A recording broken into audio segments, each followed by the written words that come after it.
بسم اللہ الرحمن الرحیم۔ شروع اللہ کا نام لے کر جو بڑا مہربان نہایت رحم والا ہے۔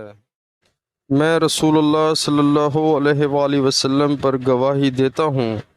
یا عطا نے کہا کہ میں ابن عباس پر گواہی دیتا ہوں کہ نبی کریم صلی اللہ علیہ وآلہ وسلم ایک مرتبہ عید کے موقع پر مردوں کی صفوں میں سے نکلے۔ آپ صلی اللہ علیہ وآلہ وسلم کے ساتھ بلال رضی اللہ تعالی عنہ تھے۔ آپ کو خیال ہوا کہ عورتوں کو خطبہ اچھی طرح نہیں سنائی دیا، تو آپ صلی اللہ علیہ وآلہ وسلم نے انہیں علیحدہ نصیحت فرمائی اور صدقے کا حکم دیا۔ یہ وعظ سن کر کوئی عورت بالی اور کوئی عورت انگوٹھی ڈالنے لگی، اور بلال رضی اللہ تعالیٰ عنہ اپنے کپڑے کے دامن میں یہ چیزیں لینے لگے۔ اس حدیث کو اسماعیل بن علیہ نے ایوب سے روایت کیا۔